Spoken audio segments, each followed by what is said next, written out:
کہ اس وقت کی پیپلز پارٹی کو آؤٹ کرنا تھا اور جاتی امرہ کو اقتدار دینا تھا۔ اصغر خان سابق جو ہیں air marshal, air chief, senior most, قابل احترام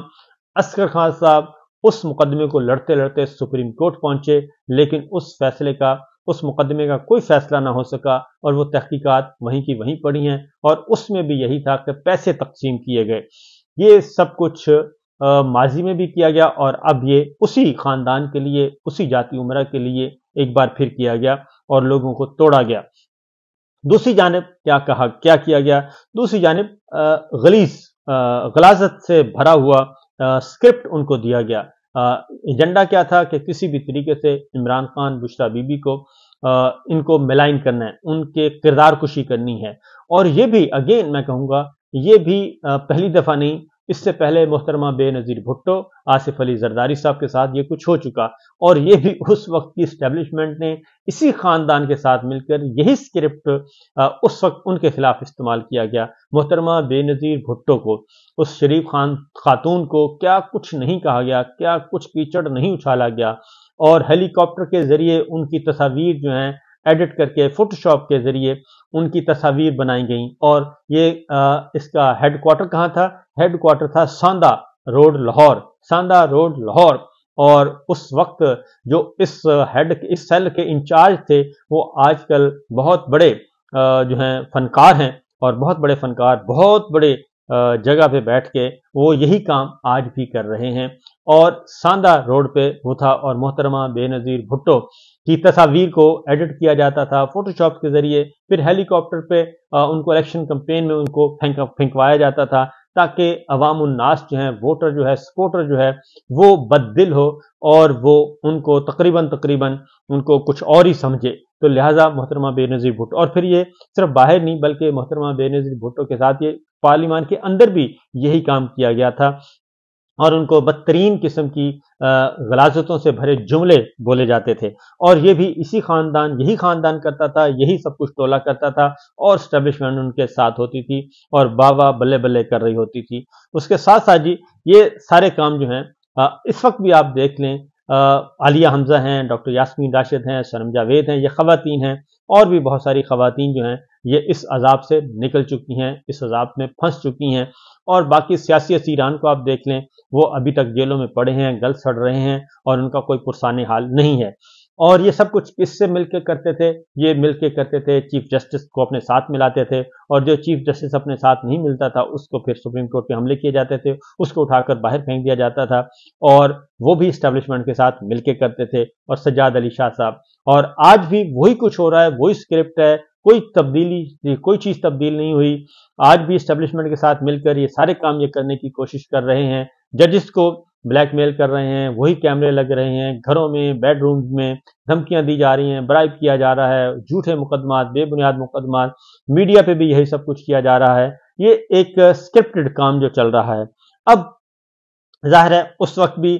بہت سارے لوگ بول پڑے، لیکن وقت گزرنے کے ساتھ ساتھ سچ سامنے آ جاتا ہے، اور اب بھی سچ سامنے آ گیا، کیونکہ تحریک عدم اعتماد کا معاملہ تھا۔ تحریک عدم اعتماد ایک محترمہ بے نظیر بھٹو کے خلاف لائی گئی تھی، اس میں بھی اسی طریقے سے پیسے تقسیم ہوئے تھے، سرکار استعمال ہوئی تھی، پولیس استعمال ہوئی تھی، اور پولیس افیسر رنگے ہاتھوں پکڑے گئے تھے بریف کیس لے جاتے ہوئے، اور وہ آج بھی وہ پولیس افسران جو ہیں وہ زندہ سلامت ہیں، اور ان کو بہت اچھی طرح علم ہے، اور ان کو بعد از ریٹائرمنٹ پھر یہ عہدوں سے نوازتے ہیں، ججوں کو، پولیس افسران کو، بیوروکریٹس کو عہدوں سے نوازا جاتا ہے۔ اور یہاں تک کہ جو ان کے ساتھ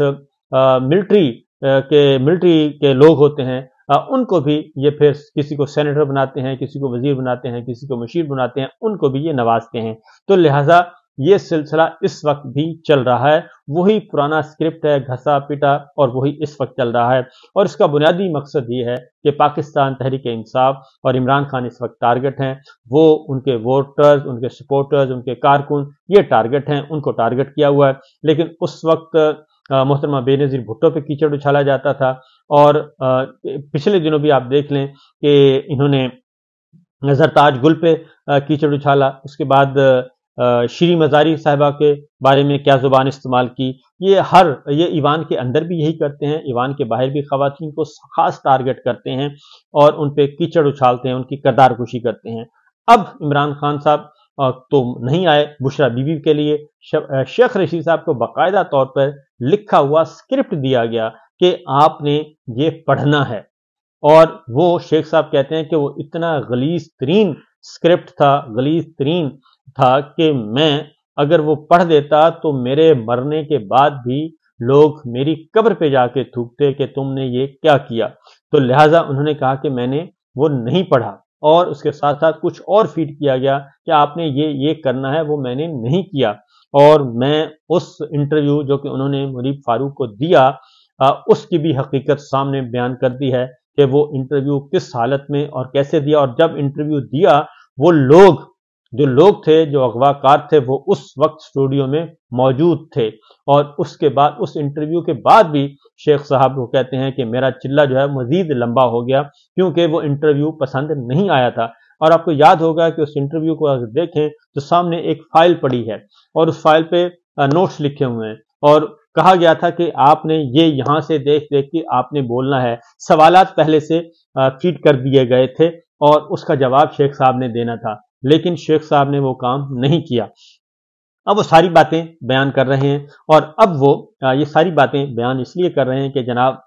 شاید کہ دل میں اتر جائے ان کی یہ بات، تو ابھی بھی وقت موجود ہے۔ اگر پاکستان کو آگے لے کے جانا ہے، پاکستان کو ترقی اور خوشحالی کی طرف لے کے جانا ہے، تو پھر اس ٹولے سے نجات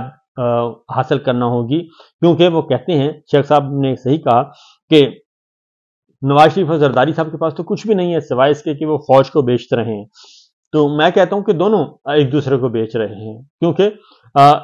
پاکستان کے عوام جو ہیں وہ دوسری سائڈ پہ کھڑے ہیں۔ پاکستان کے عوام کیوں دوسری سائڈ پہ کھڑے ہیں؟ پاکستان کے عوام اس لیے دوسری سائڈ پہ کھڑے ہیں کہ پچھلے 40 سال سے 1985 سے لے کر 1985 سے، بلکہ اس سے بھی پیچھے، ضیاء صاحب نے پاکستان پیپلز پارٹی کو کہا کہ یہ جناب سیکورٹی رسک ہے۔ اس کے بعد پیپلز پارٹی کو کہتے کہتے سنتے سنتے آج آ گئے، تقریباً 50 سال ہو گئے ہیں، اور اس کے بعد نواز شریف صاحب اور ان دونوں کو مسلسل پچھلے 40 سال سے یہ کہا جا رہا ہے، 30 سال سے 30 ہاں تقریباً نہیں جی 35 سال سے یہ ایک ہی نیریٹو دیا جا رہا ہے۔ آنورڈ 85 سے آنورڈ یہ کام کیا جا رہا ہے، 88 سے پیپلز پارٹی کی حکومت گرائی، نواز شریف کی گرائی، نواز شریف کو لائے، پیپلز پارٹی کو ہٹایا، پیپلز پارٹی کو ہٹایا تو نواز شریف کو ہٹایا تو پیپلز پارٹی، یہ سارا کھیل رہا ہے، اور انہی خاندانوں کے بارے میں سب کچھ بتایا جاتا رہا، انہی کی کرپشن سامنے لائی جاتی رہی۔ اب پاکستان کے عوام کہتے ہیں کہ آپ 35-40 سال سے ہمیں یہ کہہ رہے تھے کہ یہ تو کرپشن کا ٹولہ، پاکستان کو انہوں نے لوٹا ہے، جو کہ آپ صحیح کہہ رہے تھے کیونکہ ان کی پراپرٹیز بیرون ملک ہیں، جو کہ آپ صحیح کہہ رہے تھے۔ اب آپ نے ان سارے گناہوں پہ پردہ ڈال کے آپ کہہ رہے ہیں کہ نہیں یہ بہت اچھے ہیں، اور عمران خان برا ہے جس کی باہر کوئی جائیداد نہیں ہے، جس پہ کرپشن کا کوئی کیس نہیں ہے، اور کیس کوئی بن نہیں سکا، جن میں سزائیں دلوائیں وہ اعلیٰ عدالتیں ان کو رہا کر رہی ہیں کیونکہ وہ جھوٹے مقدمات ہیں، بے بنیاد مقدمات ہیں، اور تمام ججوں سے گن پوائنٹ پہ فیصلے لیے گئے۔ تو پاکستان کے عوام یہ بات تسلیم کرنے کے لیے تیار نہیں ہے۔ جب پاکستان کے عوام تسلیم کرنے کے لیے تیار نہیں ہے، وہ اس لیے تسلیم کرنے کے لیے تیار نہیں ہے کہ پاکستان کے عوام درست ہیں، وہ ساری چیزیں اپنے سامنے دیکھ رہے ہیں۔ اس لیے بہتر یہی ہوگا حضور والا کہ آپ بھی اپنی سوچ، اپنی اپروچ، اپنی جو ایجنڈا ہے اس پہ ریویو کریں، اس کو ری تھنک کریں، اس پہ دوبارہ سے اثر نو سوچیں، ریویو کر کے اثر نو جائزہ لیں،